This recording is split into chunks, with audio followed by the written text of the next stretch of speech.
The Internet has become a prominent feature of modern life. We use the Internet to both find out what's happening in the world and to transmit information to people all over the planet. Every item placed on the Internet has to have a corresponding Internet protocol address. The current IP system is known as IP version 4 and uses 32-bit addresses. The maximum number of addresses in IPv4 is 2 to the 32nd, about 4 billion. Today, there are 7.2 billion people in the world, and each person has an average of 2 communication devices. With the exponential increase in Internet connectivity, IPv4 is no longer sufficient. A number of methods have been devised for extending the lifespan of IPv4, including network address translation and IP sharing. However, the long-term solution is to switch over to IPv6, an IP system which uses 128-bit addresses, and thus can provide space for 6.65 times 10 to the 23rd addresses, a vast improvement over IPv4. But just how does the Internet work? We can use many routers, servers, and hosts to demonstrate how information is transmitted over the Internet. Take email as an example. When you send an email, the message is first packetized, and then a router sends packets to the mail server. Next, the router sends the packets to the recipient's mail server, which directs it to the recipient's computer. Besides, a packet analyzer can be used to conduct message packetized and protocol analysis during the data network, and the packet's content details can also be viewed. The protocols used with IPv6 are highly complex, such as neighboring discovery, stateful auto-configuration, stateless auto-configuration, and ICMPv6. In addition, these various devices are located in different places. Some are in your home, while others may be located in a computer facility on the other side of the planet. This makes it rather difficult to monitor and study the flow of information on the Internet. But now we have figured out a solution. The ITS-200 series is an integrated system for learning IPv6.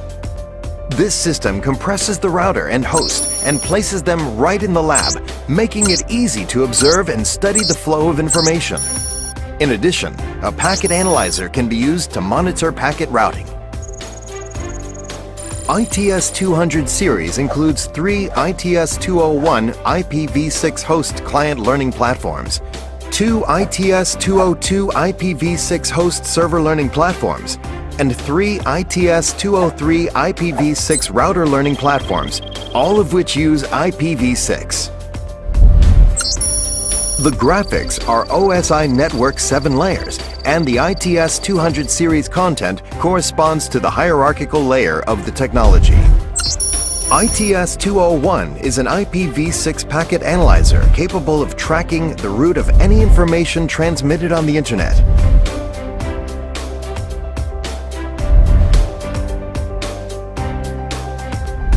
ITS-201 can be used to conduct 10 different learning experiments.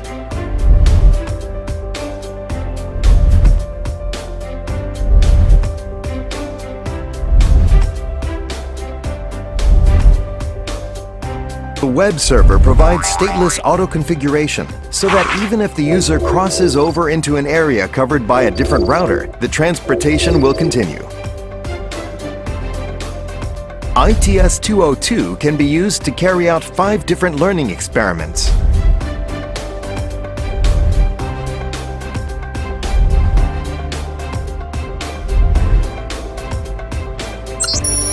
The ITS-203 uses an IPv6 router to support the 3 commonly used root protocols: static root, RIP, and OSPF.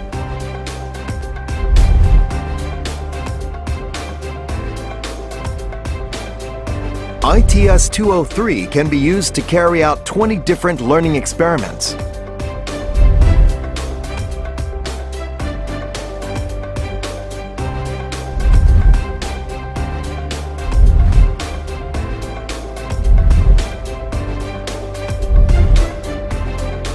In the laboratory, the user can use a few computers and several ITS-203 routers to set up a local area network.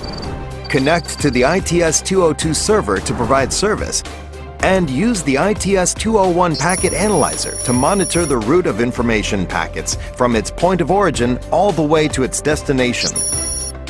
Such routes are selected and numbers of relay points are all displayed on the ITS-200 series.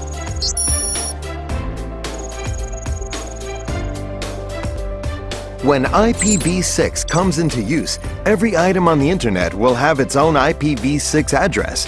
This is what is referred to as the Internet of Things. ITS-200 series uses the latest IPv6, and the user can easily use it in the lab to have an understanding of the overall architecture of the Internet. This makes it an excellent resource for learning how the Internet works and entering into the Internet of Things.